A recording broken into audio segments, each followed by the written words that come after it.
Good morning. നമ്മൾ ഈ വീഡിയോയിൽ പഠിക്കാൻ പോകുന്നത് സ്ക്രിപ്റ്റിംഗ് ലാംഗ്വേജുകളെ കുറിച്ചാണ്. നിങ്ങൾ പലതരത്തിലുള്ള ലാംഗ്വേജുകളൊക്കെ കണ്ടതാണ്, പഠിച്ചതാണ്.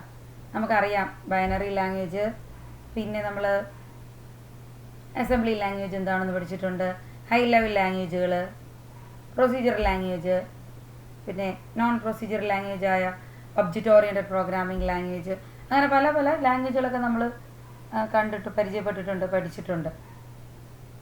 ഇവിടെ നമ്മൾ ഇനി പരിചയപ്പെടുന്നത് സ്ക്രിപ്റ്റിംഗ് ലാംഗ്വേജസ് എന്ന് പറഞ്ഞ ഒരു പുതിയ ലാംഗ്വേജുകളെ കുറിച്ചാണ്. ഇപ്പോൾ സ്ക്രിപ്റ്റിംഗ് ലാംഗ്വേജ് വെബ് പേജ് ഡിസൈനുമായിട്ട് അസോസിയേറ്റ് ചെയ്തതാണ്, വെബ് പേജുകളുമായിട്ട് അസോസിയേറ്റ് ചെയ്തിട്ടുള്ള ലാംഗ്വേജാണ്. വെബ് പ്രോഗ്രാമിംഗ് ചെയ്യാനായിട്ടുള്ളതാണ്. മെയിനായിട്ട് ഇത് ഡൈനാമിക് വെബ് പേജുകൾ ക്രിയേറ്റ് ചെയ്യാൻ ഉപയോഗിക്കുന്നതാണ് സ്ക്രിപ്റ്റിംഗ് ലാംഗ്വേജസ്. പിന്നീട് സ്റ്റാറ്റിക് പേജുകളിൽ നമ്മൾ സാധാ ഓർഡിനറി HTML മാത്രം മതിയാവും വെബ് പേജ് സ്റ്റാറ്റിക് ആയിട്ട് ക്രിയേറ്റ് ചെയ്യാൻ.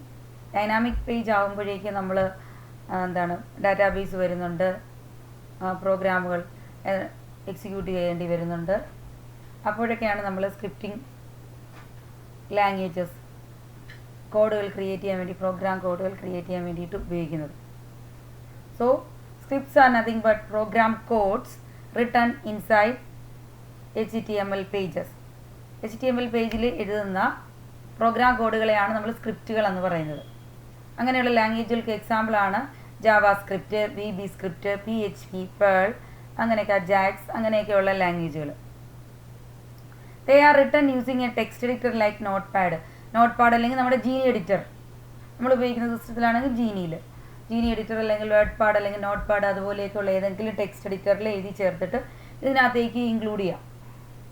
പിന്നെ HTML തന്നെ നമുക്ക് സ്ക്രിപ്റ്റുകൾ ഇൻസെർട്ടും ചെയ്യാം.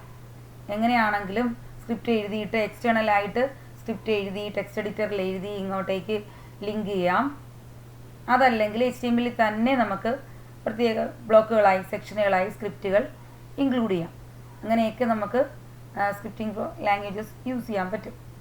പ്രധാനമായിട്ടും നമ്മൾ കേൾക്കുന്നത് Java script, VB script, PHP ഒക്കെയാണ്. ജാവാ സ്ക്രിപ്റ്റും PHP നമുക്ക് പഠിക്കാനുണ്ട്. നമ്മൾ ക്ലയൻറ്റ് സൈഡ് പ്രോഗ്രാമിംഗ് ആയിട്ട് ജാവാ സ്ക്രിപ്റ്റും സെർവർ സൈഡായിട്ട് PHP ആണ് നമ്മൾ കുറച്ച് പഠിക്കുന്നത്. അപ്പോൾ ഓർത്തിരിക്കുക. അപ്പം സ്റ്റാറ്റിക് പേജുകൾ ക്രിയേറ്റ് ചെയ്യാൻ, വെബ് പേജ് ക്രിയേറ്റ് ചെയ്യാൻ HTML മതിയാവും.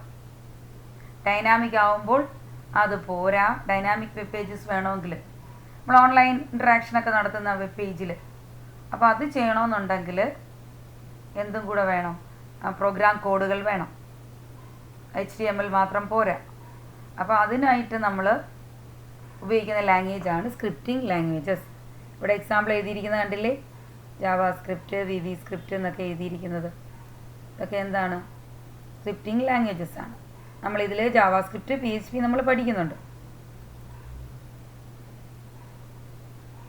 പിന്നെ അടുത്ത പാരഗ്രാഫിൽ ഇവിടെ പറയുന്നത് നമ്മൾ പണ്ട് പഠിച്ച C++, നമ്മൾ പ്രോഗ്രാം എഴുതി എക്സിക്യൂട്ട് ചെയ്യുന്നത് എങ്ങനെയാണ്? C++ൻ്റെ കമ്പൈലർ അതെന്ത് ചെയ്യും? അത് എക്സിക്യൂട്ട് ചെയ്യും. അപ്പം ഇവിടെ traditional programming languages are set of instructions carried out by the computer hardware with the help of an operating system. നമ്മളൊരു IDE, C++ൻ്റെ IDE ഉണ്ട്. നമ്മളത് വെച്ചിട്ട് എന്ത് ചെയ്യും? അത് പ്രോഗ്രാം എഡിറ്ററിൽ എഡിറ്റ് ചെയ്യും, കമ്പൈൽ ചെയ്യും, റൺ ചെയ്യും, റൺ അല്ലെങ്കിൽ എക്സിക്യൂട്ട് ചെയ്യും. അപ്പം അത് ചെയ്യുന്നത് ആ പ്രത്യേക കമ്പ്യൂട്ടറിൻ്റെ ഓപ്പറേറ്റിംഗ് സിസ്റ്റമായിട്ട് അസോസിയേറ്റ് ചെയ്ത് കമ്പൈലറാണ് അത് ചെയ്യുന്നത്. ഇപ്പോൾ വേറെ scripting languages are interpreted by web browser or a web server software. ഇപ്പോൾ വെബ് പ്രോഗ്രാമിങ്ങിനാണ് ഇത് ഉപയോഗിക്കുന്നതെന്ന് പറഞ്ഞു. അപ്പം സ്ക്രിപ്റ്റിംഗ് ലാംഗ്വേജുകൾ ഇൻ്റർപ്രറ്ററാണ് ഉപയോഗിക്കുന്നത്. അത് വെബ് ബ്രൗസറാണ് അല്ലെങ്കിൽ വെബ് സെർവർ സോഫ്റ്റ്വെയർ ആണ്. അപ്പോൾ അത് എന്താണ്? ഡൈനാമിക് വെബ് പേജ് ക്രിയേറ്റ് ചെയ്യാനായിട്ട് ആണ് മെയിനായിട്ട് നമ്മൾ ഉപയോഗിക്കുന്നത്. പിന്നെ ഡാറ്റ വാലിഡേഷനും നമ്മൾ ഉപയോഗിക്കാറുണ്ട്. അപ്പോൾ സ്ക്രിപ്റ്റിംഗ് ലാംഗ്വേജുകളെ ഇൻ്റർപ്രറ്ററാണ് ഉപയോഗിക്കുന്നത്. ഇൻ്റർപ്രറ്റ് ചെയ്യുന്നത് ബ്രൗസർ ജാവാസ്ക്രിപ്റ്റിൻ്റെ അല്ലെങ്കിൽ VB സ്ക്രിപ്റ്റിൻ്റെ എഞ്ചിനാണ്. അപ്പോൾ അത് interpreted by a web browser or by a web server software. അപ്പോൾ ആ വെബ് പ്രോഗ്രാമിങ്ങിന് ഉപയോഗിക്കുന്നതാണെന്ന് നിങ്ങൾ ഓർത്തിരിക്കുക. ഓൺലൈൻ പ്രോഗ്രാമിങ്ങിൽ നമുക്ക് സ്ക്രിപ്റ്റ് കോഡുകൾ ആവശ്യമായിട്ട് വരും. സ്റ്റാറ്റിക് ആണെങ്കിൽ വേണ്ട, ഡൈനാമിക് പേജുകൾക്ക് വേണ്ടി വരും. Web based software like banking software, higher secondary admission software etcetera use scripting languages for their development. അപ്പോൾ നമ്മളവിടെ ബാക്ക് എൻഡിൽ സെർവറിൽ നമ്മൾ പ്രോസസ്സ് ചെയ്യാനായിട്ട് PHP പോലെയുള്ള ലാംഗ്വേജുകൾ ഉപയോഗിക്കും. നമ്മളിപ്പോൾ ബ്രൗസറിൽ ഇപ്പോൾ നമ്മുടെ ഹയർ സെക്കൻഡറി അഡ്മിഷൻ സോഫ്റ്റ്വെയർ എടുത്താൽ നമുക്ക് പെട്ടെന്ന് മനസ്സിലാവും.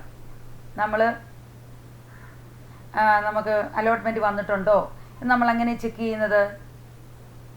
നമ്മൾ HSCAP എന്ന് പറഞ്ഞാൽ ഹയർ സെക്കൻഡറിയുടെ സെൻട്രലൈസ്ഡ് അലോട്ട്മെൻറ്റ് പ്രോസസ്സ് ചെയ്യുന്ന സൈറ്റ് എടുത്ത് നമ്മൾ എന്ത് ചെയ്യും? അലോട്ട്മെൻറ്റിൻ്റെ ആ ലിങ്ക് വരുമ്പം ട്രയൽ അലോട്ട്മെൻറ്റ് അല്ലെങ്കിൽ ഫസ്റ്റ് അലോട്ട്മെൻറ്റ് എന്ന് പറഞ്ഞ് ലിങ്ക് വരുമ്പോൾ നമ്മൾ എന്ത് ചെയ്യും? നമ്മളുടെ ആ ഏകജാലകത്തിൻ്റെ സിംഗിൾ വിൻഡോയുടെ അഡ്മിഷൻ നമ്പറും ഡേറ്റ് ഓഫ് ബർത്തും.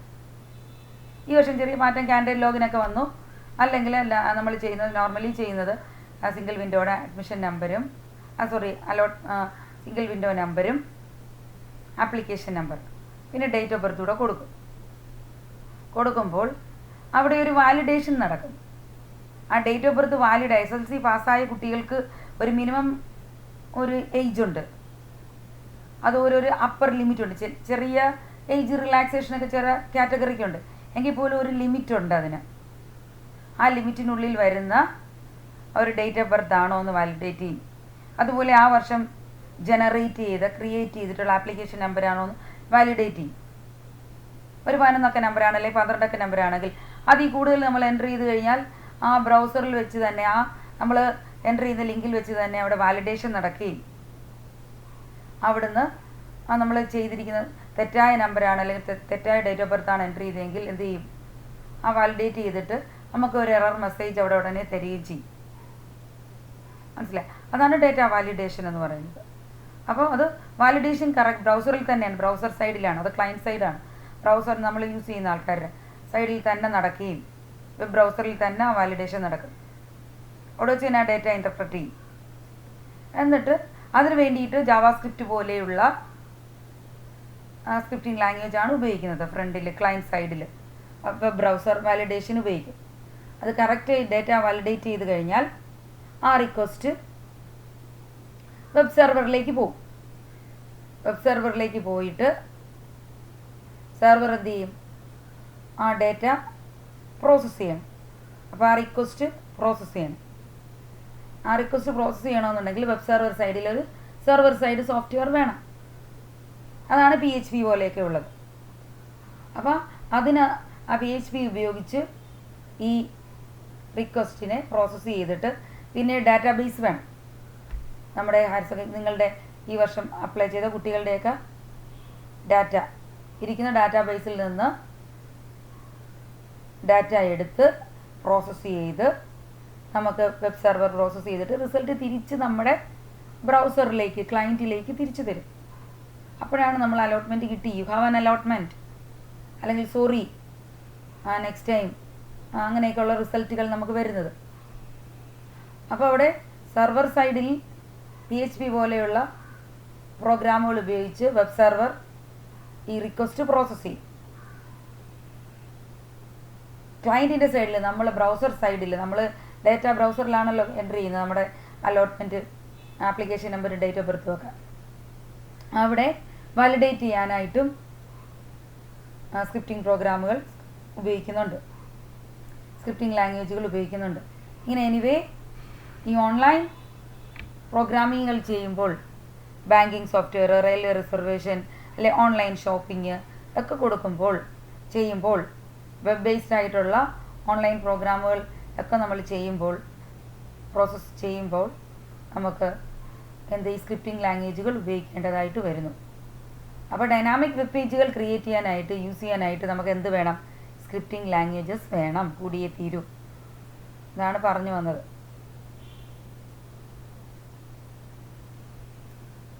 ഇവിടെ നോക്കാം. In an HTML page, a script is written inside the tag script. ഇത് വായിക്കുന്നത് എങ്ങനെയാണ്? ടാഗ് എന്നാണ് വായിക്കുന്നത്. ഈ ആരോയിൽ എഴുതിയിരിക്കുന്നത് tag script and tag slash script. ഇത് സ്റ്റാർട്ടിങ് ടാഗും ഇത് എൻഡിങ് ടാഗുമാണ്. ഒരു പെയർ ഓഫ് ടാഗ് നമ്മൾ ഉപയോഗിക്കുന്നുണ്ട്. HTML പഠിക്കുമ്പോൾ നമ്മൾ പഠിക്കും. നിങ്ങൾ ചിലരെങ്കിലും ഒക്കെ പഠിച്ചിട്ടുണ്ട്, അറിയാം. അപ്പോൾ അതൊരു പെയർ ഓഫ് ടാഗായിട്ട് ഉപയോഗിക്കുന്നു. ഇങ്ങനെ ഉപയോഗിക്കുന്ന ടാഗുകൾ നമ്മൾ കണ്ടെയ്നർ ടാഗുകൾ എന്നൊക്കെ പറയും. അതായത് പെയർ ഓഫ് ടാഗാണ്. സ്റ്റാർട്ടിങ് ടാഗും ഉണ്ട്, എൻഡിങ് ടാഗും ഉണ്ട്. ഒരു ക്ലോസിങ് സെക്ഷനും ഉണ്ട്, സ്റ്റാർട്ടിങ് സെക്ഷനും ഉണ്ട്. ഇൻ ബിറ്റ്വീൻ ദീസ്, ഇത് രണ്ടിനും ഇടയ്ക്ക് നമ്മൾ എന്ത് എഴുതും? കോഡുകൾ എഴുതും. അപ്പോൾ ഇത് കേസ് സെൻസിറ്റീവ് അല്ല എന്ന് ഓർത്തിരിക്കണം. സ്മോൾ ലെറ്ററോ ക്യാപിറ്റൽ ലെറ്ററോ നമുക്ക് ഉപയോഗിക്കാം. നമ്മൾ കേസ് സെൻസിറ്റീവായിട്ട് അല്ല ഈ ടാഗുകൾ ഉപയോഗിക്കുന്നത്. മനസ്സിലായി? നമ്മൾ C++ പറഞ്ഞു ഒരു കേസ് സെൻസിറ്റീവ് ലാംഗ്വേജ് ആണെന്ന്. ഇവിടെ ഈ ടാഗുകളൊന്നും കേസ് സെൻസിറ്റീവ് അല്ല. സ്മോൾ ലെറ്ററിലോ മിക്സ് ചെയ്തോ ക്യാപിറ്റൽ ലെറ്ററിലോ ഒക്കെ ഉപയോഗിക്കാം. അപ്പോൾ ഈ സ്ക്രിപ്റ്റ് എന്ന് പറയുന്ന സ്റ്റാർട്ടിങ് ടാഗും സ്ലാഷ് ഉപയോഗിക്കുന്നത് ഫോർവേഡ് സ്ലാഷ് ആണെന്ന് ഓർക്കുക. അപ്പോൾ നമ്മൾ എന്താണ്? എൻഡിങ് ടാഗുമായിട്ടാണ് നമ്മൾ ഉപയോഗിക്കുന്നത്.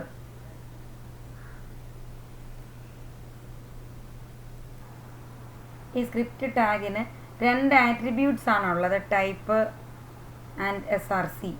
SRC എന്ന് പറയുന്നത് ലൊക്കേഷൻ URL കൊടുക്കാനായിട്ടുള്ളതും, ടൈപ്പ് എന്ന് പറയുന്നത് ഏത് ലാംഗ്വേജ് ആണ് നമ്മൾ യൂസ് ചെയ്യുന്നത് എന്ന് കാണിക്കാനുമായിട്ടാണ്. ആട്രിബ്യൂട്ടുകളെ കുറിച്ച് കൂടുതലായിട്ട് നമ്മൾ സ്റ്റാറ്റിക് വെബ് പേജുകൾ ക്രിയേറ്റ് ചെയ്യുമ്പോൾ അടുത്ത സെക്ഷനിൽ നമ്മൾ പഠിക്കും. ഇപ്പോൾ 2 ആട്രിബ്യൂട്ട്സ് ആണ് ഇതിന് ഉപയോഗിക്കുന്നത്, type and SRC. Type attribute is use to identify the scripting language. ഏത് ലാംഗ്വേജ് ആണ് നമ്മൾ ഉപയോഗിക്കുന്നത്? ജാവ സ്ക്രിപ്റ്റ് ആണോ, VB സ്ക്രിപ്റ്റ് ആണോ, ഏത് കോഡാണ് നമ്മളിവിടെ എംബഡ് ചെയ്യുന്നത് എന്ന് സൂചിപ്പിക്കാനാണ് type.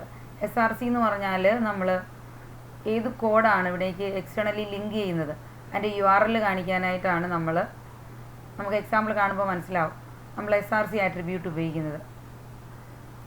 The script type equal to text JavaScript.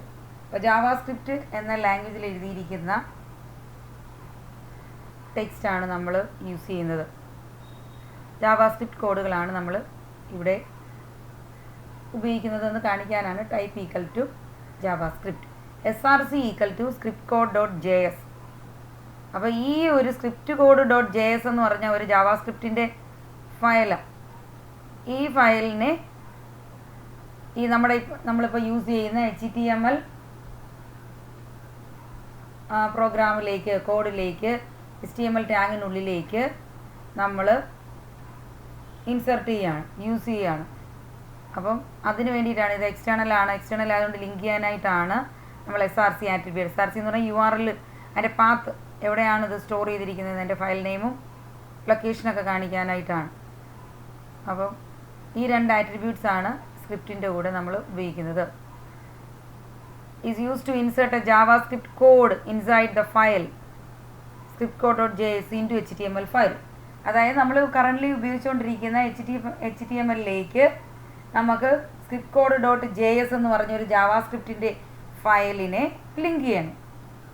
അതെങ്ങനെയാണ് ലിങ്ക് ചെയ്യുന്നത്? സ്ക്രിപ്റ്റ് വഴി, ഈ സ്ക്രിപ്റ്റ് ടാഗ് വഴി. അപ്പോൾ ജാവാസ്ക്രിപ്റ്റ് ആണ്, അതുകൊണ്ടാണ് .js വന്നത്. അപ്പം നമ്മുടെ ഒരു HTML ഫയലുണ്ട്, ആ HTML-ൽ ജാവാസ്ക്രിപ്റ്റ് എംബഡ് ചെയ്യാണ്, ഇൻസെർട്ട് ചെയ്യാണ്, യൂസ് ചെയ്യാണ്. ആയിട്ട് നമ്മൾ ഉപയോഗിക്കുകയല്ല. ജാവാസ്ക്രിപ്റ്റ് HTML-നുള്ളിൽ ഇൻസെർട്ട് ചെയ്ത്, കുറച്ച് കോഡുകളെ ഇൻസെർട്ട് ചെയ്ത്, എംബഡ് ചെയ്തെന്ന് പറയും, എംബഡ് ചെയ്ത് യൂസ് ചെയ്യുകയാണ്. അതിനാണ് ഈ സ്ക്രിപ്റ്റ് ടാഗ് നമ്മൾ HTML-നുള്ളിൽ ഉപയോഗിക്കുന്നത്. അങ്ങനെ നമുക്ക് കോഡുകളെ നമുക്ക് നമ്മുടെ പ്രോഗ്രാമിലേക്ക് ഇൻസെർട്ട് ചെയ്യാം. Client side scripting is used to perform any task at the client side and it is executed in the browser. ഞാൻ നേരത്തെ പറഞ്ഞല്ലോ, നമ്മൾ സിംഗിൾ വിൻഡോ അലോട്ട്മെൻറ്റ് ചെക്ക് ചെയ്യുമ്പോൾ നമ്മൾ ആപ്ലിക്കേഷൻ നമ്പറും ഡേറ്റ് ഓഫ് ബർത്ത് ഒരു കുട്ടിയുടെ കൊടുത്തിട്ട് അലോട്ട്മെൻ്റ് ഉണ്ടോ ഇല്ലയോ എന്ന് ചെക്ക് ചെയ്യുന്നത് നമ്മുടെ ബ്രൗസറിലാണ്. നമ്മൾ ഫയർഫോക്സ് അല്ലെങ്കിൽ ക്രോം എടുത്തിട്ട് HSCAP എന്ന സൈറ്റ് ഓപ്പൺ ചെയ്ത് അതിനുള്ളിൽ അലോട്ട്മെൻറ്റ് എന്ന് പറയും, ഫസ്റ്റ് അലോട്ട്മെൻറ്റ് അല്ലെങ്കിൽ ട്രയൽ അലോട്ട്മെൻറ്റ് അല്ലെങ്കിൽ സെക്കൻഡ് അലോട്ട്മെൻറ്റ്, അതല്ലെങ്കിൽ ഇനി വരാൻ പോകുന്നു 19-ാം തീയതി വരുന്നു, ഏതാണ് സപ്ലിമെൻ്ററി അലോട്ട്മെൻറ്റ്. ഇതുവരെ അപേക്ഷിച്ച് കിട്ടിയിട്ടില്ലാത്ത കുട്ടികൾ അത് നോക്കും, അവർക്ക് അലോട്ട്മെൻറ്റ് വന്നിട്ടുണ്ടോ. അപ്പോൾ അതിനുള്ള അലോട്ട്മെൻറ്റ് ലിങ്ക് വരും. അപ്പോൾ അത് ആ ബ്രൗസറിലാണ് നമ്മൾ, അത് ക്ലയൻ്റാണ്, നമ്മൾ ചെക്ക് ചെയ്യുന്ന നമ്മൾ ഓരോരുത്തരും ക്ലയൻ്റാണ്, ക്ലയൻറ്റ് സൈഡാണ്. അപ്പോൾ ക്ലയൻറ്റ് സൈഡിൽ നമ്മുടെ വെബ് ബ്രൗസറിലാണ് നമ്മൾ ചെക്ക് ചെയ്യുന്നത്. അപ്പോൾ അവിടെ ആ ഡേറ്റ വാലിഡേറ്റ് ചെയ്യുന്നത് ജാവാസ്ക്രിപ്റ്റ് പോലെയുള്ള സ്ക്രിപ്റ്റിംഗ് ലാംഗ്വേജ് ഉപയോഗിച്ചിട്ടാണ്, അല്ലെങ്കിൽ VB സ്ക്രിപ്റ്റ് പോലെയുള്ള സ്ക്രിപ്റ്റിംഗ് ലാംഗ്വേജ് ഉപയോഗിച്ചിട്ടാണ്. അതിനെയാണ് ക്ലയൻറ്റ് സൈഡ്, അവിടെ പ്രോഗ്രാം നമ്മൾ ഉപയോഗിക്കുന്നുണ്ട്, അത് ക്ലയൻറ്റ് സൈഡ് സ്ക്രിപ്റ്റിംഗ് ആയിട്ട് യൂസ് ചെയ്യുന്നു. Client side scripting is use to perform any task at the client side and executed at the browser. Browser സൈഡിലാണ് അത് എക്സിക്യൂട്ട് ചെയ്യുന്നത്, സെർവറിലല്ല. സെർവറിൽ യൂസ് ചെയ്യുന്നതാണ് എന്ത്, സെർവർ സൈഡ് സ്ക്രിപ്റ്റിംഗ് പ്രോഗ്രാംസ്. അത് പേൾ, PHP ഒക്കെ പോലെയുള്ള പ്രോഗ്രാംസാണ് മെയിനായിട്ട്. Script that are executed in the server are called server side script. നമ്മൾ ഈ കൊടുക്കുന്ന ബ്രൗസർ വാലിഡേറ്റ് ചെയ്ത റിക്വസ്റ്റിനെ പ്രോസസ്സ് ചെയ്യണമെങ്കിൽ സെർവറിൽ ഒരു സ്ക്രിപ്റ്റിംഗ് പ്രോഗ്രാം ആവശ്യമാണ്, പ്രോഗ്രാമിംഗ് ലാംഗ്വേജ് ആവശ്യമാണ്. അപ്പോൾ അതാണ് അവർ PHP പോലെയുള്ള സ്ക്രിപ്റ്റിംഗ് ലാംഗ്വേജ് ആണ് നമ്മൾ സെർവർ സൈഡിൽ ഉപയോഗിക്കുന്നത്. അപ്പോൾ അങ്ങനെ ക്ലയൻറ്റ് സൈഡ് സ്ക്രിപ്റ്റുകളും ഉണ്ട്, സെർവർ സൈഡ് സ്ക്രിപ്റ്റുകളും ഉണ്ട്. മനസ്സിലായല്ലോ, രണ്ടും കൂടിയേ തീരും. നമുക്ക് ഓരോന്നായിട്ടൊന്ന് നോക്കാം. Client side scripting. In client side scripting the script code for validation is downloaded along with the HTML code to our browser. നേരത്തെ ഞാൻ പറഞ്ഞല്ലോ, application number, date of birth ഒക്കെ നമ്മൾ വാലിഡേഷൻ ചെയ്തിട്ടാണ് അത് കറക്റ്റ് ആണോ. ആ ഒരു റേഞ്ച് ഉണ്ടെന്ന് ഞാൻ പറഞ്ഞു. ഡേറ്റ് ഓഫ് ബർത്തിന് ഒരു അപ്പർ ലിമിറ്റും ഉണ്ട്, ഒരു ലോവർ ലിമിറ്റും ഉണ്ട്, അല്ലെങ്കിൽ ഒരു ഫോർമാറ്റ് ഉണ്ട് ഡേറ്റ് ഓഫ് ബർത്തിന്, MMDDYY. അപ്പോൾ അത് ചിലപ്പോൾ ഹാഷ് ഇട്ടാകാം, അല്ലെങ്കിൽ സ്ലാഷ് ഇട്ടാകാം, അപ്പോൾ ഹൈഫൺ കൊടുത്താകാം. അപ്പോൾ ആ ഫോർമാറ്റിൽ അല്ലെങ്കിൽ ഇതാണ് അവിടെ എറർ മെസ്സേജ് കാണിക്കും. ഔട്ട് ഓഫ് റേഞ്ച് ആണെങ്കിൽ അവിടെ എറർ മെസ്സേജ് കാണിക്കും. അതാണ് വാലിഡേറ്റ് ചെയ്യുന്നത്, ഡേറ്റ ഇൻപുട്ട് വാലിഡേഷൻ. ഡേറ്റ ഇൻപുട്ടുകൾ വാലിഡേറ്റ് ചെയ്യുന്നു. അത് ക്ലയൻറ്റ് സൈഡിലാണ് ചെയ്യുന്നത്, നമ്മൾ അങ്ങോട്ട് കൊടുക്കുമ്പോഴാണ് ഉടനെ ചെയ്യുന്നത്. അപ്പോൾ അത് വാലിഡേറ്റ് ചെയ്ത് അത് എറർ ഉണ്ടെങ്കിൽ പിന്നെ അങ്ങോട്ട് പോകേണ്ട കാര്യമില്ല, അത് സെർവറിലേക്ക് പാസ് ചെയ്യുന്നില്ല. അപ്പം ബ്രൗസറിൽ തന്നെയാണ് അത് ചെയ്യുന്നത്. അതിനുപയോഗിക്കുന്ന സ്ക്രിപ്റ്റിംഗ് ലാംഗ്വേജ് ആണ് ക്ലയൻറ്റ് സൈഡ് സ്ക്രിപ്റ്റിംഗ് ലാംഗ്വേജ്. അത് ബ്രൗസറിലാണ് അത് ചെയ്യുന്നതെന്ന് ഓർത്തിരിക്കുക. ബ്രൗസറിലാണ് ആ വാലിഡേഷൻ നടക്കുന്നത്. When we click or submit serve button, this client side script is executed in our browser. ഞാൻ പറഞ്ഞു കഴിഞ്ഞു, ബ്രൗസറിലാണ് ചെയ്യുന്നത്. If there is an error, it displays the message. അപ്പോൾ ഒരു പോപ്പപ്പ് വിൻഡോ അവിടെ വരും, ഉടനെ തന്നെ നമുക്ക് എറർ മെസ്സേജ് ആയിട്ട്. അപ്പോൾ നമുക്ക് മനസ്സിലാവും നമ്മൾ കൊടുത്തതിൽ മിസ്റ്റേക്ക് ഉണ്ടെന്ന്. അല്ലെങ്കിൽ അതെന്ത് ചെയ്യും, വാലിഡേറ്റ് ചെയ്ത് കറക്റ്റ് ആണെങ്കിൽ അത് സെർവറിലേക്ക് പോകും. It will send the data to the web server only if the validations are correct. കറക്റ്റായ വാലിഡേഷൻ ആണെങ്കിൽ മാത്രമേ അകത്തേക്ക് ഇത് പോകുന്നുള്ളൂ. മനസ്സിലായി. നമ്മൾ പാസ്വേഡ്, യൂസർ ID പാസ്വേഡ് കൊടുത്ത് നമ്മളൊരു സൈറ്റിലേക്ക് കയറുവാണെന്ന് വിചാരിച്ചു, അവിടെയും വാലിഡേഷൻ ഉണ്ട്. യൂസർ ID പാസ്വേഡും കറക്റ്റ് ആണെങ്കിൽ മാത്രമേ എന്ത് ചെയ്യൂ, അത് സബ്മിറ്റ് കൊടുക്കുമ്പോൾ വർക്കൗട്ട് ആവും, സബ്മിറ്റ് ആയി പോവുള്ളൂ. ഇല്ലെങ്കിൽ ഉടനെ മെസ്സേജ് നമുക്ക് ഒരു വിൻഡോ മെസ്സേജ് ബോക്സിൽ വരും, ഒരു അലേർട്ട് വരും അവിടെ. മനസ്സിലായി, അലേർട്ട് ബോക്സ് വരും. അപ്പോൾ അതുകൊണ്ട് നമുക്ക് മനസ്സിലാക്കാം നമ്മൾ കൊടുത്തത് മിസ്റ്റേക്ക് പറ്റി. ആ ഒരു വാലിഡേഷൻ കറക്റ്റ് ആണെങ്കിലേ അത് പോവുള്ളൂ. അപ്പോൾ ക്ലയൻറ്റ് സൈഡിലാണ്, നമ്മുടെ ബ്രൗസറിലാണ്, നമ്മൾ ഉപയോഗിക്കുന്ന ബ്രൗസറിലാണ് ആ വാലിഡേഷൻ നടക്കുന്നത്. അപ്പോൾ അങ്ങനെയുള്ള ഡേറ്റ വാലിഡേഷനാണ് മെയിനായിട്ടും അങ്ങനെ ക്ലയൻറ്റ് സൈഡ് സ്ക്രിപ്റ്റിങ്ങിൽ വരുന്നത്. അങ്ങനെ വാലിഡേറ്റ് ചെയ്യുന്ന സ്ക്രിപ്റ്റിംഗ് ലാംഗ്വേജ് ആണ് ക്ലയൻറ്റ് സൈഡ് സ്ക്രിപ്റ്റിംഗ് എന്ന് പറയുന്നത്. Popular client side scripting technologies are JavaScript and VB script. നമ്മളിവിടെ ജാവാസ്ക്രിപ്റ്റ് നമ്മൾ പഠിക്കുന്നുണ്ട്, അപ്പോൾ അത് ഓർത്തിരിക്കുക, ജാവാസ്ക്രിപ്റ്റും VB സ്ക്രിപ്റ്റും.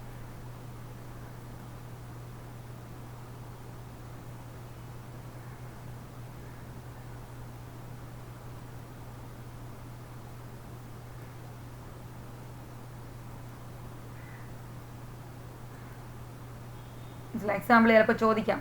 ക്ലയൻറ്റ് സൈഡ് സ്ക്രിപ്റ്റിംഗ് ലാംഗ്വേജിന് 1 മാർക്കിന് ചോദിക്കുന്നതാണ് ജാവാസ്ക്രിപ്റ്റ്, VB സ്ക്രിപ്റ്റ്. ഇനി what is compare JavaScript and VB script എന്ന് ചോദിക്കാം, അല്ലെങ്കിൽ മെൻഷൻ ദ ഡിഫറൻസ് നിങ്ങൾക്ക് ചോദിക്കാവേ. അത് 2 മാർക്ക് 3 മാർക്ക് ചോദിക്കും, താഴോട്ട് പറയുന്നുണ്ട്. ഇനി രണ്ടാമത് സെർവർ സൈഡ് സ്ക്രിപ്റ്റിംഗ് ആണ്. അപ്പോൾ നമ്മൾ പറഞ്ഞല്ലോ PHP പോലെയുള്ള ലാംഗ്വേജുകൾ, പേൾ, ASP, JSP ഒക്കെ പോലെയുള്ള ലാംഗ്വേജുകളാണ് സെർവർ സൈഡിൽ ഈ നമ്മൾ വാലിഡേറ്റ് ചെയ്ത റിക്വസ്റ്റ് പ്രോസസ്സ് ചെയ്യാനായിട്ട് യൂസ് ചെയ്യുന്നത്. Server side scripts are use to create dynamic web pages. അപ്പം ഡൈനാമിക് വെബ് പേജ് ക്രിയേറ്റ് ചെയ്യാനാണ് സ്ക്രിപ്റ്റിംഗ് ലാംഗ്വേജുകൾ ഉപയോഗിക്കുന്നത്. പ്രധാനമായിട്ടും സെർവർ സൈഡ് സ്ക്രിപ്റ്റിംഗ് ലാംഗ്വേജുകൾ അല്ലെങ്കിൽ സ്ക്രിപ്റ്റ് കോഡുകൾ നമ്മൾ എഴുതുന്നത്. എക്സാമ്പിളാണ് ഇവിടെ പറഞ്ഞു, പേൾ, PHP, ASP, JSP ഒക്കെ പരീക്ഷയ്ക്ക് ചോദിക്കുന്നതാണ്. ഒരു മാർക്കിന് dash are use to server side scripting programs. PHP അല്ലെങ്കിൽ പേൾ ഒക്കെ നമ്മൾ ഉപയോഗിക്കുന്നു. ക്ലയൻറ്റ് സൈഡിന് മെയിനായിട്ട് ഉപയോഗിക്കുന്നത് എന്താണ്? ജാവ സ്ക്രിപ്റ്റ് അല്ലെങ്കിൽ VB സ്ക്രിപ്റ്റ് ആണ്. അപ്പോൾ അതൊക്കെ ഓർത്തിരിക്കുക. ഇനി കമ്പാരിസൺ ആണ് താഴോട്ട് പറയുന്നത്.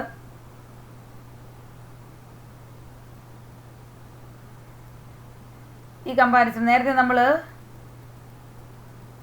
Dynamic and static web page പറഞ്ഞു. അത് ചോദിക്കാത്ത സമയത്ത് ഇത് ചോദിക്കും. അങ്ങനെയാണ് മിക്കവാറും കാണുന്നത്. ഏതെങ്കിലും ഒന്ന് ഓൾട്ടർനേറ്റീവായിട്ട് ചോദിക്കും. ഒന്നുകിൽ കമ്പയർ എന്താണ് dynamic and static web page എന്ന് ചോദിക്കും.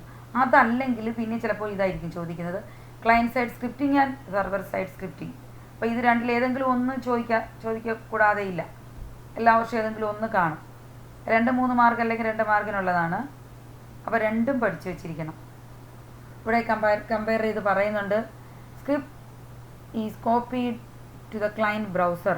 ബ്രൗസർ സൈഡിലാണ് ക്ലയൻറ്റ് സൈഡ് സ്ക്രിപ്റ്റിംഗ് നടക്കുന്നതെന്ന് പറഞ്ഞു. Executed at the client browser. ഞാൻ ഇപ്പോൾ ഒരുപാട് തവണ പറഞ്ഞു. ഇവിടെയാണെങ്കിൽ script remains in the web server. Server സൈഡിലാണ് script is executed in the web server and web page is produced return to the client browser. അപ്പോൾ വെബ് സെർവറിൽ ഈ എന്താണ് സെർവർ സൈഡ് സ്ക്രിപ്റ്റിംഗ് പ്രോഗ്രാമുകൾ എന്തെങ്കിലും ഉപയോഗിച്ച് PHP പോലെയുള്ള പ്രോഗ്രാമുകൾ ലാംഗ്വേജുകൾ ഉപയോഗിച്ച് നമ്മുടെ റിക്വസ്റ്റ് പ്രോസസ്സ് ചെയ്തിട്ട് വെബ് പേജ് ആവശ്യമായി നമ്മൾ ചോദിച്ച റിസൾട്ട് നമുക്ക് തിരിച്ച് നമ്മുടെ ബ്രൗസറിലേക്ക് റിട്ടേൺ ചെയ്യും. അതാണ് സെർവർ സൈഡ് സ്ക്രിപ്റ്റിംഗ് പ്രോഗ്രാമുകളുടെ functions. Client side scripts are mainly use for validation of data at the client. നമ്മൾ ഒരുപാട് തവണ പറഞ്ഞു ഡേറ്റ വാലിഡേഷനാണ് അതിൻ്റെ main purpose. Server side scripts are usually used to connect the database and return data from the web server. അപ്പോൾ അവിടെ ഒരു database സെർവറും വരും. MySQL ലാംഗ്വേജ് ഒക്കെ നമ്മൾ ഫെച്ച് ചെയ്തിട്ടാണ് വെബ് സെർവർ ഡേറ്റ എടുത്ത് നമുക്ക് ഈ PHP ഉപയോഗിച്ച് പ്രോസസ്സ് ചെയ്ത് നമുക്ക് റിസൾട്ട് റിട്ടേൺ ചെയ്യുന്നത് നമ്മുടെ ബ്രൗസറിലേക്ക്. അപ്പോൾ ഡേറ്റാബേസുമായിട്ട് അവിടെ കണക്ഷൻ വരും. ഇവിടെ users can block client side scripting. ഇവിടെ അങ്ങനെ സെർവർ സൈഡ് സ്ക്രിപ്റ്റിങ്ങിന് ബ്ലോക്ക് ചെയ്യാനായിട്ട് യൂസർക്ക് പറ്റില്ല. ഓർത്തിരിക്കുക. The type and version of the web server affects the working of client side scripting. അപ്പോൾ വെബ് ബ്രൗസറിൻ്റെ വേർഷൻ ക്ലയൻറ്റ് സൈഡ് സ്ക്രിപ്റ്റിങ്ങിനെ ബാധിക്കും. ലേറ്റസ്റ്റ് വേർഷൻ ആയിരിക്കും ഏറ്റവും നല്ലത്. അത് വെബ് ബ്രൗസറിൻ്റെയാണ്. പക്ഷേ ഇവിടെ എന്ന് പറഞ്ഞാൽ സെർവർ സൈഡ് സ്ക്രിപ്റ്റിങ്ങിൽ web browser does not affect. Web browser ഒന്നും അഫക്റ്റ് ചെയ്യുന്നില്ല. അപ്പോൾ നമുക്ക് കിട്ടുന്ന ബ്രൗസർ വാലിഡേറ്റ് ചെയ്ത റിക്വസ്റ്റിനെ നമ്മൾ സെർവറിലേക്ക് അയക്കുന്നു. അവിടെ വെച്ചിട്ട് സെർവർ ഡേറ്റാബേസുമായിട്ട് ഇൻട്രാക്ഷൻ വരും. ഡേറ്റാബേസ് സെർവറിൽ നിന്ന് ഡേറ്റ എടുത്ത് നമ്മുടെ റിക്വസ്റ്റ് PHP പോലെയുള്ള സെർവർ സൈഡ് സ്ക്രിപ്റ്റിംഗ് പ്രോഗ്രാമിംഗ് വെച്ച് പ്രോസസ്സ് ചെയ്തിട്ട് നമ്മുടെ റിസൾട്ട് തിരിച്ച് ബ്രൗസറിലേക്ക് നമ്മൾ എവിടെയാണോ നമ്മൾ റിക്വസ്റ്റ് കൊടുത്തത് ആ ബ്രൗസറിലേക്ക് തിരിച്ച് നമ്മുടെ മോണിറ്ററിലേക്ക് നമ്മുടെ വിൻഡോയിലേക്ക് നമുക്ക് റിസൾട്ട് വെബ് പേജിൻ്റെ രൂപത്തിൽ ഏത് രൂപത്തിലാണോ നമ്മൾ ചോദിച്ചത് ആ രൂപത്തിൽ നമുക്ക് റിട്ടേൺ ചെയ്യുന്നതാണ്. ഇതാണ് സെർവർ സൈഡും ക്ലയൻറ്റ് സൈഡും സ്ക്രിപ്റ്റിങ്ങും തമ്മിലുള്ള ഡിഫറൻസ്. ഓർത്തിരിക്കാൻ ഞാൻ പറഞ്ഞ ഒരു 3 മാർക്കിൻ്റെ ക്വസ്റ്റ്യനാണത്. ഒന്നിൽ നേരത്തെ നമ്മൾ പറഞ്ഞ വീഡിയോയിലുള്ള static and dynamic web page വരും. അത് ചോദിക്കാത്ത വർഷങ്ങളിൽ client side and server side scripting ആണ് വരുന്നത്. അടുത്തൊരു പോയിന്റോടുകൂടി ഈ സെക്ഷൻ തീരും. അതായത് കാസ്കേഡിംഗ് സ്റ്റൈൽ ഷീറ്റ്, CSS എന്നാണ്. HTML-നകത്ത് CSS യൂസ് ചെയ്യുക. സ്റ്റാറ്റിക് വെബ് പേജ് ക്രിയേറ്റ് ചെയ്യാൻ അത്യാവശ്യം നോർമലി സിമ്പിളായിട്ട് ക്രിയേറ്റ് ചെയ്യാൻ നമുക്ക് വെറും HTML മതി. വലിയ ഇപ്പോൾ നമ്മൾ വെബ് പേജ് എന്ന് പറഞ്ഞാൽ നമ്മുടെ ഒരു ഭാവനയാണ് ഓരോരുത്തരുടെയും. ഒരേ കാര്യം തന്നെ 10 പേര് 10 രീതിയിലാണ് വെബ് പേജ് ക്രിയേറ്റ് ചെയ്യുന്നത്. നമുക്കൊരു ക്വസ്റ്റ്യൻ തന്നാൽ നമ്മൾ അതിനെ ഇമേജ് ആക്കുന്നത് ഒരു ഡിജിറ്റൽ പെയിൻറ്റിങ് കോമ്പറ്റീഷൻ വരുന്നു. നമ്മൾ ഒരു സബ്ജക്റ്റ് തരുന്നു, അല്ല നമ്മുടെ ഒരു എലക്യൂഷൻ വരുന്നു, ഒരു സബ്ജക്റ്റ് കൊടുക്കുന്നു. ഓരോരുത്തരും ഓരോ രീതിയിലല്ലേ പ്രസൻറ്റ് ചെയ്യുന്നത്. അതുപോലെ വെബ് പേജ് ക്രിയേറ്റ് ചെയ്യാൻ പറഞ്ഞാലും ഓരോരോ ഇഷ്ടമാണ്, ഓരോരോ ഭാവനയാണ്. അപ്പോൾ ഓരോരുത്തരും ക്രിയേറ്റ് ചെയ്യുന്ന ഡിസൈൻ ചെയ്യുന്ന വെബ് പേജുകൾ ഡിഫറെൻ്റാണ്, ടോട്ടലി ഡിഫറെൻ്റാണ്. കണ്ടൻ്റ് എല്ലാം ഫോക്കസ് ചെയ്യുന്ന ഒരു കാര്യമാണെങ്കിലും അതിൻ്റെ ഡിസൈൻ, അതിൻ്റെ ലേ ഔട്ട്, അതിനകത്ത് വരുന്ന എഫക്ട്സുകൾ, അതിൻ്റെ സ്റ്റൈൽ ഡിഫറെൻ്റാണ്. അപ്പം HTML ഉപയോഗിച്ചിട്ടാണ് നമ്മൾ എഴുതുന്നത്. അപ്പോൾ അതിനെ കുറച്ചുകൂടെ സ്റ്റൈലിഷ് ആക്കാൻ വേണ്ടിയിട്ട് നമ്മൾ ഉപയോഗിക്കുന്ന ഫോർമാറ്റിംഗ് ടൂൾസാണ് CSS എന്ന് പറയുന്നത്. CSS അല്ലെങ്കിൽ cascading style sheet. Cascading style sheets or CSS is a style sheet language used for describing the formatting of a document written in HTML. അപ്പോൾ HTML ഡോക്യുമെൻറ്റുകളെ കുറച്ചുകൂടി സ്റ്റൈലിഷ് ആക്കാൻ വേണ്ടി ഉപയോഗിക്കുന്ന ടൂൾസാണ് നമ്മൾ ഈ സ്റ്റൈൽ ഷീറ്റുകൾ എന്ന് പറയുന്നത്, CSS എന്ന് പറയുന്നത്. ടെക്നിക്സ് ആണ്. Using CSS we can control the color of the text, the style of the font, the spacing between the paragraph, how columns are sized and layout, borders and its colors, what background image colors are used, as well as a variety of other effects in web page. അപ്പം web പേജിനെ more attractive ആക്കാൻ വേണ്ടി, colourful ആക്കാൻ വേണ്ടിയിട്ട് നമുക്ക് സാധാരണ normal HTML ഉപയോഗിച്ച് ചെയ്യുന്നതിനേക്കാൾ കുറച്ചുകൂടെ അട്രാക്റ്റീവ് ആക്കി, കളർഫുള്ളാക്കി കുറച്ച് ചെയ്യാൻ വേണ്ടിയിട്ടുള്ള ടൂൾസുകളാണ് CSS എന്ന് പറയുന്നത്. ഈ പറഞ്ഞ സംഗതികളൊക്കെ layout, margins, borders, colours, background image ഒക്കെ നമുക്ക് കുറച്ചുകൂടി അട്രാക്റ്റീവായിട്ട് വെറൈറ്റി ആയിട്ട് ചെയ്യാനായിട്ട് നമുക്ക് CSS സഹായിക്കും. A CSS file allows us to separate HTML content from its style. അപ്പോൾ 3 രീതിയിലാണ് CSS can be implemented in 3 different ways. Inline, embedded and linked. 3 version ഉണ്ട്. 3 രീതിയിൽ നമുക്ക് സ്റ്റൈൽ ഷീറ്റ് ക്രിയേറ്റ് ചെയ്യാം. ഒന്നാമത്തത് inline. In inline style, CSS style is applied to each tag separately using an attribute style. Style എന്ന് പറഞ്ഞൊരു ആട്രിബ്യൂട്ടൂടെ ടാഗിൽ ചേർത്തിട്ട്, ഓരോ ടാഗിനും ഒരുപാട് ആട്രിബ്യൂട്ട്സ് ഉണ്ട്, നമ്മളിനി കാണും. അപ്പോൾ നമ്മൾ നേരത്തെ പറഞ്ഞ ആട്രിബ്യൂട്ട്സ് ആണ് ടൈപ്പ് ആൻഡ് സ്ക്രിപ്റ്റിന് വരുന്ന ആട്രിബ്യൂട്ട്സ് ആണ് ടൈപ്പ്, SRC എന്ന് പറഞ്ഞു. അപ്പോൾ ഇതുപോലെ ഓരോ HTML ടാഗിനും ആട്രിബ്യൂട്ട്സ് ഉണ്ട്. അപ്പോൾ ആ ആട്രിബ്യൂട്ട്സ് കൂടാതെ സ്റ്റൈൽ എന്നൊരു ആട്രിബ്യൂട്ട് കൂടെ ചേർത്തിട്ട് നമുക്ക് പല പല ടൂൾസുകൾ അതിനകത്തേക്ക് ആഡ് ചെയ്യാൻ പറ്റും. അങ്ങനെ ആഡ് ചെയ്യുന്ന മെത്തേഡാണ് ഇൻലൈൻ സ്റ്റൈൽ എന്ന് പറയുന്നത്. Inline style. ഈ എംബഡഡ് എന്ന് പറയുന്നത് ഹെഡ് സെക്ഷനിൽ കുറച്ച് ടൂൾസ് നമ്മൾ പഠിക്കും. Head section, title, head, HTML, title, head, body എന്നൊക്കെ പറഞ്ഞ് HTML-നകത്ത് പല പല സെക്ഷനുണ്ട്. അതിനുള്ളിൽ ഹെഡ് എന്ന് പറഞ്ഞ സെക്ഷനിൽ CSS കോഡ് പ്ലേസ് ചെയ്യുന്ന ടൈപ്പാണ്, വിധമാണ് എംബഡഡ് CSS എന്ന് പറയുന്നത്. Embedded CSS codes are placed within head part of the web page. Web പേജിൻ്റെ ഹെഡ് പാർട്ടിൽ നമ്മൾ CSS കോഡ് ആഡ് ചെയ്യാം, എംബഡ് ചെയ്യാം, ഇൻസർട്ട് ചെയ്യാം. അങ്ങനെ ചെയ്യുന്നതാണ് എംബഡഡ് CSS. ലിങ്ക്ഡ് CSS എന്ന് പറഞ്ഞാൽ വേറൊരു വെബ് പേജിൽ നമ്മളൊരു എക്സ്റ്റേണൽ ഫയൽ .css എന്ന് പറഞ്ഞൊരു എക്സ്റ്റേണൽ ഫയൽ ക്രിയേറ്റ് ചെയ്തിട്ട് അതിനുള്ളിൽ കുറച്ച് സ്റ്റൈൽ നമ്മൾ ടാഗുകൾ സ്റ്റോർ ചെയ്ത് വെക്കുകയും അത് ആവശ്യമുള്ളിടത്തൊക്കെ ലിങ്ക് ചെയ്യുകയും ചെയ്യുന്നതാണ്. അത് എക്സ്റ്റേണൽ ഫയലാണ്. Linked CSS implementation is done using an external file with file extension .css. അപ്പം CSS ഫയലായതുകൊണ്ട് .css എന്നാണ് അതിൻ്റെ എക്സ്റ്റൻഷൻ. അങ്ങനെ ഫയൽ ക്രിയേറ്റ് ചെയ്തു, അതിൽ ടാഗുകൾ എഴുതി ചേർത്തു, അത് ഇങ്ങോട്ടേക്ക് ആവശ്യമുള്ളിടത്ത് ഇൻസർട്ട് ചെയ്ത് ഉപയോഗിക്കാം. അതാണ് ലിങ്ക്ഡ് CSS. അപ്പോൾ ഇൻലൈൻ ഉണ്ട്. ഇൻലൈൻ എന്ന് പറഞ്ഞാൽ സ്റ്റൈൽ ആട്രിബ്യൂട്ട് ഉപയോഗിച്ചാൽ മതി. പിന്നെ എംബഡഡ് CSS എന്ന് പറഞ്ഞാൽ ഹെഡ് സെക്ഷനിലാണ് ഈ ടാഗുകളൊക്കെ യൂസ് ചെയ്യുന്നത്. ലിങ്ക്ഡ് CSS എന്ന് പറഞ്ഞാൽ എക്സ്റ്റേണൽ ഫയൽ, നമ്മൾ എഴുതി ചേർത്ത് എക്സ്റ്റേണൽ ഫയൽ ഈ ഡോക്യുമെൻറ്റിലേക്ക് ലിങ്ക് ചെയ്യാണ്. ഇനി അഡ്വാൻറ്റേജ് എന്താണ് അതൊന്ന് അറിയണം.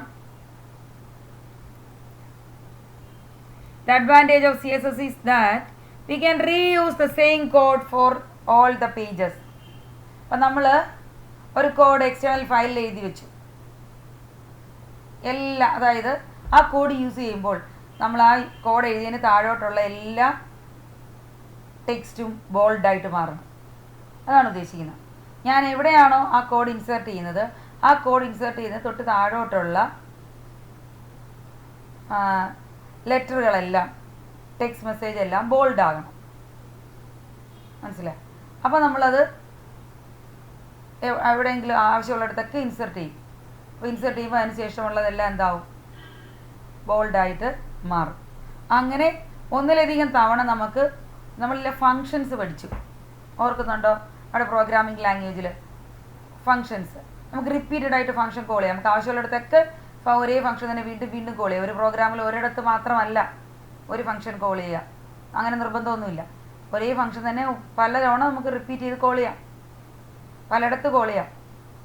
അപ്പോൾ അതുപോലെ നമുക്ക് ഈ CSS കോഡ് നമുക്ക് വീണ്ടും വീണ്ടും ആവശ്യമുള്ളിടത്തൊക്കെ കോൾ ചെയ്യാം, ആവശ്യമുള്ളിടത്തൊക്കെ എഴുതി യൂസ് ചെയ്യാം. Since CSS style are return in common place, അതായത് നമ്മളൊരു എക്സ്റ്റേണൽ ഫയൽ കോമൺ ആയിട്ട് ക്രിയേറ്റ് ചെയ്ത് വെച്ചിരിക്കുകയാണ്, അത് ആവശ്യമുള്ളിടത്തൊക്കെ എടുത്ത് ഉപയോഗിച്ചാൽ മതി. It separate CSS and HTML, അത് HTML അവിടെ ഇൻസേർട്ട് ചെയ്താൽ മതി, എക്സ്റ്റേണൽ ഫയലിനെ ലിങ്ക് ചെയ്താൽ മതി. മനസ്സിലായി? അപ്പോൾ which makes it easy for maintenance, അപ്പോൾ മെയിൻ്റനൻസ് ഈസി ആക്കുന്നു.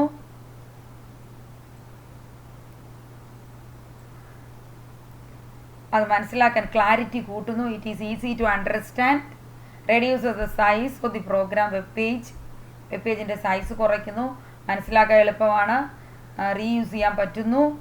പിന്നെ അതുകൊണ്ട് നമുക്ക് തെറ്റുകളുണ്ടെങ്കിൽ മെയിൻ്റനൻസ് ഈസി ആയിട്ട് മെയിൻറ്റെയിൻ ചെയ്യാൻ പറ്റുന്നു. അതാണ് സ്പീഡ് കൂടുകയും ചെയ്യും. Faster download for web pages, size കുറയ്ക്കാൻ പറ്റുന്നു, സ്പീഡ് കൂട്ടാൻ പറ്റുന്നു, എറേഴ്സ് ഉണ്ടെങ്കിൽ കണ്ടുപിടിക്കാൻ പറ്റുന്നു, പിന്നീട് എളുപ്പത്തിൽ മനസ്സിലാക്കാൻ പറ്റുന്നു. ഇതൊക്കെയാണ് ഇതിൻ്റെ അഡ്വാൻറ്റേജസ്. ഒന്നുകൂടെ നോക്കാം. ഹൈലൈറ്റ് ചെയ്തിരിക്കുന്നതാണ്. The advantages of CSS is that we can reuse the same code for all the pages. Okay, it is easy for maintenance, it is easy to understand and reduces the size of the web page. It helps to reduces the size of the web page and also faster downloads for the web page. It increases the speed എന്ന് പറഞ്ഞാലും മതി. അപ്പോൾ ഇതൊക്കെ ഇതിൻ്റെ CSSൻ്റെ advantages ആണ്.